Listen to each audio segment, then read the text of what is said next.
All right, guys. A little look at the quick map here on the Islam Review. These blue shaded areas, if you look at the pie chart, these blue shaded areas is the strength of Islam, is the heaviest concentration of the people who believe in the religion of Islam.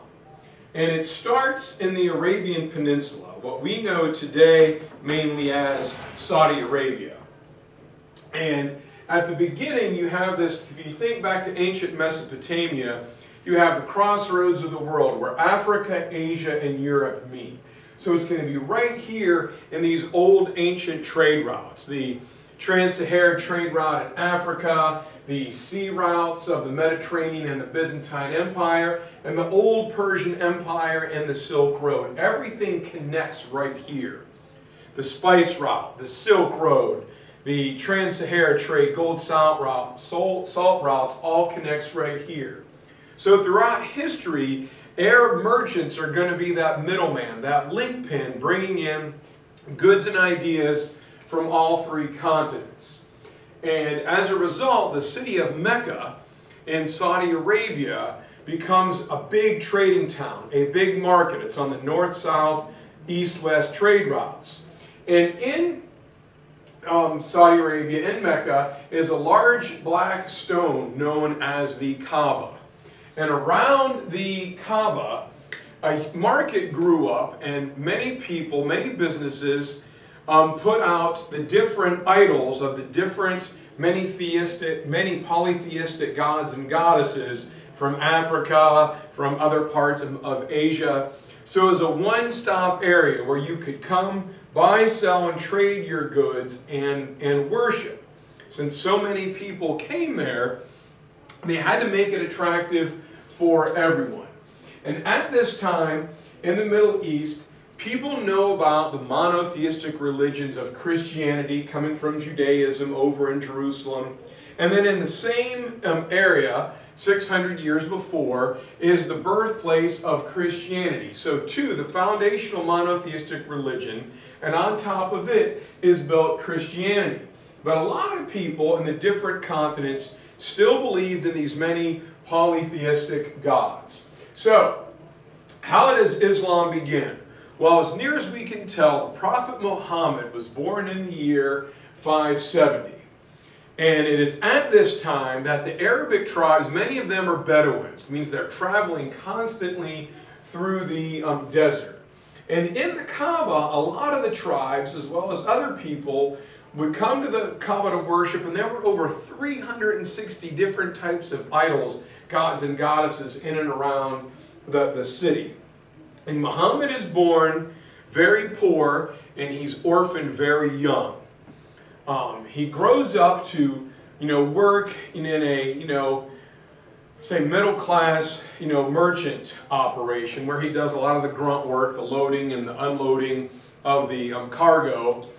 And then a lady named Khadijah, her husband dies, and Khadijah owns a large, wealthy, very affluent trading business in Mecca, and she remarries Muhammad. Muhammad goes from being a guy working, unloading and loading the cargo to being the person in charge of the business. And one of the things you had to do, you had to know how to speak and how to talk to the many different people coming in and around the market. You had to know what to say so you would not offend them. And a lot of the merchants were like, sleazy used car salesmen. They would tell you anything to get you to come into their store. And this bothers Muhammad. And he doesn't like it, so he goes and he studies with Jewish rabbi. He's okay, I get it. Torah, 10 Commandments. It answers a lot of his questions, but not all of them. Then he goes to study with Christian monks. And he's like, oh yeah, Jesus, I get it, great, awesome. It answered a lot, but there was still something missing. So Muhammad punches the time clock. When you're a religious prophet, you got to go do your 40 days. Muhammad goes out into the desert for 40 days, and he's thinking and fasting and meditating when, bam, the Archangel Gabriel, God's messenger angel Gabriel, comes down and he speaks to Muhammad. and he recites what is known as the Quran, God or Allah, Allah meaning God in Arabic's holy word. And Muhammad is shocked because, the Hebrews speak Hebrew. Most other people communicate in Latin, the Christians. But Muhammad is being spoken to in Arabic. And he's like, wow, this is awesome. Someone is speaking my language. And Gabriel says, God, Allah wants you to get up and you are to warn the people against their wicked ways. God, you are the very last prophet, the last in a long line of messengers. God said, one day all peoples will be brought to me. And so you, Muhammad, I have chosen the Hebrews, all right? Jesus and Paul got me the Gentiles. You, Muhammad, are going to get me the Arabs. You are the last in a long line of prophets going back to Abraham and Moses and Jesus. You are the last one. And you, Muhammad, are going to tell everybody that Allah is the one true God and that all false gods need to be abandoned. This is it. I'm tired of warning you. This is what you're going to do. You're going to spread the word of Islam. And Islam means you are going to submit to God, to Allah's will. You have become a believer. And Muhammad starts to spread the religion, but it's going to take time, and it will unite the once nomadic Bedouin people. Now, problem is, when Muhammad starts preaching, a lot of people don't like it. It's driving away business. Here is Muhammad telling them what they're doing is wrong. And merchants and traders begin to avoid Mecca because of Muhammad. So people are angry that he's costing them business. So his followers get persecuted. His first convert is his wife, Khadijah. And many of his other followers, not many, because most people in Mecca aren't receiving his message, get persecuted. So Muhammad sends them out of the city. When in 622, he is asked to go north to another city named Medina to mediate a land dispute. And when he does, when Muhammad leaves Mecca to go northward to Medina, this is a very important date. It's the start of the Islamic calendar. When Muhammad leaves the city, it will become known eventually as the Hajj. Well, in Medina, things are much different. The people of Medina welcome his message. Many people convert, and Muhammad becomes a political and a religious leader. Well, some of the people in Medina, a lot of Arabic Jews, do not like Muhammad taking away from their religion and their people. So they work together with people from Mecca and they try and assassinate him. But they fail.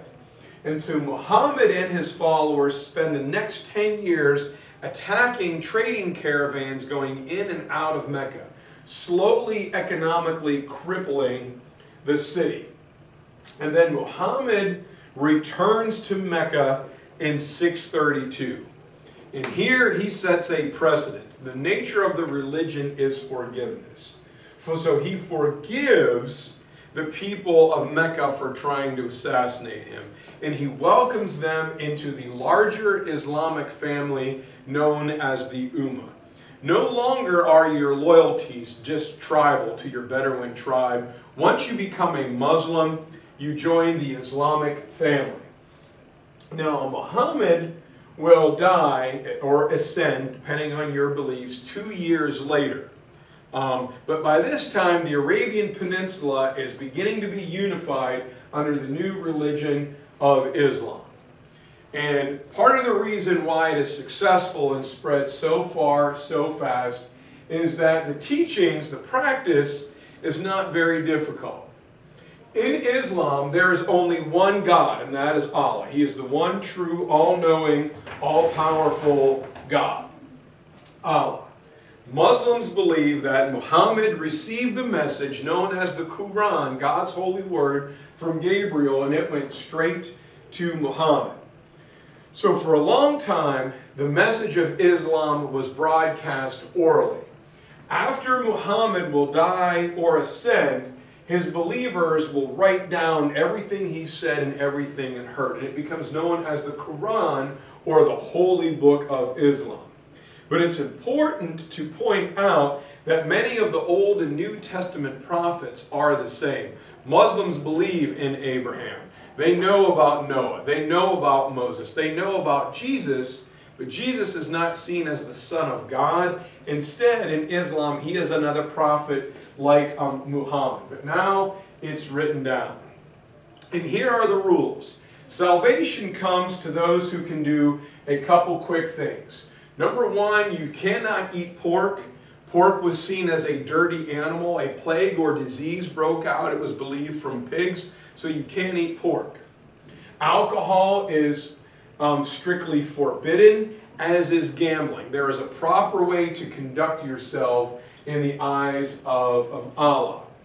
And no priest or religious authority is really needed at first, because you don't need a mediator. Every Muslim is equal in the eyes of Allah or God, so you can pray directly to him. Eventually, we will get an office known as an imam. If you've seen that new Amazon commercial about the Catholic priest and the imam buying each other the knee braces, the clergy will eventually come, but it's not here yet. And Muslims will worship their church, their temple is known as a mosque. And the thing that makes Islam attractive, or one of the reasons, is its ease of practice. Islam is built on 5 pillars. In Judaism, you've got the Torah and the 10 Commandments.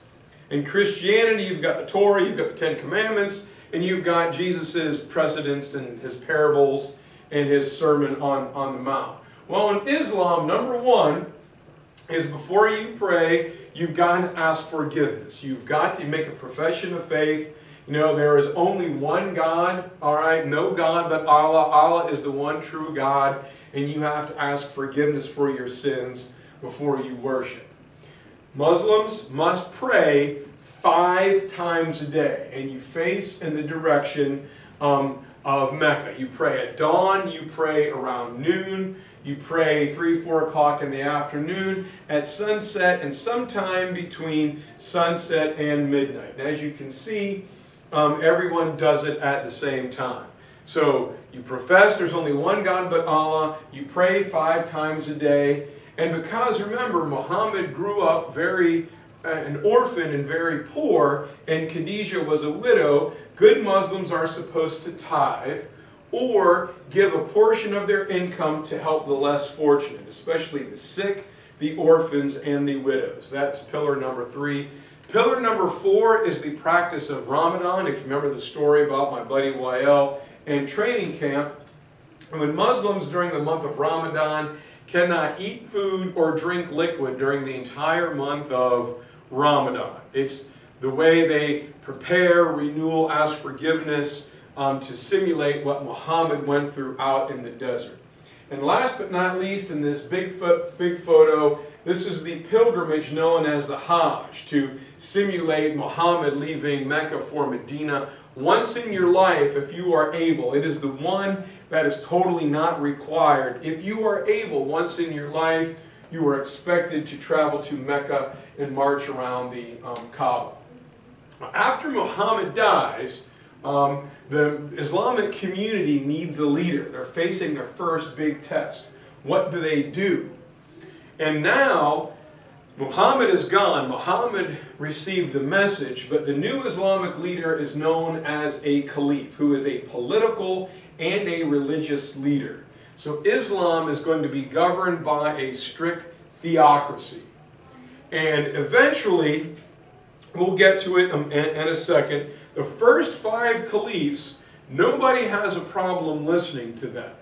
And under their leadership, Islam is going to spread far and wide. It's going to go east over to the Indus River Valley and west through North Africa to Spain, up into France along the Atlantic Ocean, and even into southern Russia. Nobody has a problem listening to the first 5 caliphs because they all knew Muhammad. They were like Jesus' 12 apostles. They traveled with him, they ate with him, they talked with him, he taught them. But after the 5th guy, Mu'ayyina, there comes a civil war, or the Islamic schism. And there are two different sects of Islam. Number one is a Sunni. The Sunni is the majority of Muslims in the world today, where they believe the leader of Islam should be the best Muslim possible. And that person is elected. It's not an easy thing to do. Your religious piety and your personal character are paramount. So being the caliph is the equivalent of being elected the Pope for Roman Catholics, the Archbishop of Canterbury, the Dalai Lama. It is a difficult thing to do. The minority sect of Islam are known as Shia or Shiite Muslims, found mainly today in Iran, where they believe the leader of Islam must be a direct blood descendant of the Prophet Muhammad, because he passed on, God chose him, his divinity goes through his veins. Couple quick facts about Islam is that Khadija was Muhammad's first convert and his wife. So in a sense, what we know about Islam today is not true. Early on, Khadija, a powerful businesswoman, women had a lot of rights and privileges early on in Islam, something that has changed over time, as we will get to later. Abu Bakr is the very first caliph. He was chosen after a brief squabble between the leaders of Mecca and the leaders of Medina, each wanting to claim leadership. Well, Abu Bakr begins Islamic expansion, and he was not only Muhammad's uncle, but the second leading convert after Khadija. During the first 5 caliphs, Islam will spread farther and faster than any religion ever, from the Atlantic Ocean, from Russia to Iran. By 710, Islam reaches the Indus River Valley, and it spreads west through North Africa up into Spain, and is halted at the famous Battle of Tours, or Tours, in 732 by Charles Martel. Eventually, a group of Islamic scholars known as ulama will create a law code or a rule book that governs every facet of Islamic life. It's known as the Sharia, and it governs, it's how you act in your commercial life, your public life, your political life, and your religious life. And so meaning that what you do in public, you must also do in private. You can't put on an image in front of everybody and be a completely different person. It is the social, the political, the commercial, and the religious conduct. It governs every facet of your life. And then a new sect of Islam grows known as Sufis. They are missionary Muslims who spread the religion eastward. And they repair a lot of damage after Islamic conquest. And they have the ability to adapt to other religions. If there is a shrine to a Christian saint, or even to, like, a Buddha going eastward, they would say, hey, that's great, that saint, they were a prophet very similar to Muhammad. So we get why you have that shrine, but let me tell you about Islam. They were able to work with other religious things to welcome people into Islam. And Islam spreads for several reasons. Number one, and this always shocks a lot of people, Muhammad was tolerant of other faiths, especially Jews and Christians, since he studied with them. They were considered the Abrahamic peoples, or peoples of the book, so they only had to pay a small head tax to practice their religion. 2 is the 5 pillars. The ease of practice just isn't that difficult. It's attractive to many people. There was also in the region a big war going on between the Byzantine Empire and the Sassanid Empire of Persia. The people were tired of being trapped in the middle of the fighting and taxed to pay for it. So the Muslims were seen as liberators rather than conquerors. 2, or 3 or 4, whatever I'm on, Islamic society was probably the only open society at the time. meaning if you worked hard, you could raise your social class. There was no social class barriers in Islam. Next reason is everyone kind of knew the Muslims, because remember, Arabs, again, had been traders going back for centuries in that crossroads of the world between Africa, Asia, and Europe. Talk about the Byzantine and Sassanid Empire, and what goes in with that. The Muslims were smart not to destroy everything, not to totally destroy infrastructure. Because remember, what you destroy, you're eventually going to have to rebuild. You can leave your local customs and your local government in place. If it's working, we're not going to change it. You just now become Muslim and acknowledge us as leaders. And the first several leaders were excellent religious and military leaders. They were awesome. They believed in the cause. They were good leaders. And so the religion spreads. And here are the first 5 caliphs. Abu Bakr from 632 to 634. He is followed by Umar, 634 to 644. Uthman, who goes from 644 to 656. And then Ali, who is not only caliph, but is Muhammad's son-in-law and distant cousin. He marries Muhammad's daughter, Fatima, hence Shia or Shiite Muslims and the blood descendant of Muhammad. And last is Muayyina, and it's under him that the first civil war or expansion happens. Here's the quick timeline. By 643, Islam is up into Mesopotamia. By 651, North Africa and most of Turkey is converted, except for the Byzantine city of Constantinople, which will hang on for 800 years. The repository of Greco-Roman and like Hellenistic culture will not be captured until 1453. By 710, the Indus River Valley in the east. Over in the west by 711 up into Spain and stopped in Toul, France by Charles Martel. A totally unparalleled level of expansion. And then a civil war happens when the Umayyad dynasty is considered to be too worldly. They forgot their true mission. But they had the difficult task of overseeing the hard work of converting all the traditional nomadic Bedouin tribes that were used to traveling in the desert and looking out only for their families to a more urban society where everyone is settled down and permanently living, and you've broken those tribal loyalties, and now your loyalty lies with Islam. And their original capital was in Damascus. They will go to war with the Abbasids, who claim that the Umayyads had deviated from the true mission of Islam.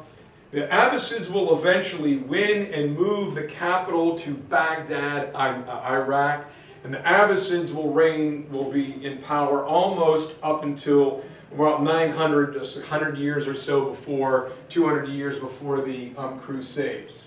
The religion splinters at this point, but it is during this time, you know, the Tang and Song dynasties are rocking over in ancient China. You know, the great West African empires of Ghana, Songhai, and Mali are getting ready to start. But this is the same time when Western Europe is locked in what we call the Dark or the Middle Ages. And some of the Islamic achievements at this time are completely awesome. There's the Damascus steel manufacturing and the acid etching that I showed you those pictures of. There's the elaborate mosaic artwork, the colored or glass tiles in geometric patterns. The great works of literature from Aladdin the Magic Lamp to Sinbad the Sailor, this rich oral storytelling tradition of Bedouins moving through the desert is there. Educational centers are created at the madrasas, or houses of higher learning where people go to study, similar to Alexander's House of Muses. Mathematics where the study of algebra is written down and put into a layer-by-layer, step-by-step formula. Muhammad al-Razi sets up those hospitals and the emergency rooms and talks about cleanliness and bacteria and stitching of wounds. And the big thing is that Greco-Roman learning is preserved. When Western Europe collapses and in the Crusades, that learning will be re-infused back into Europe.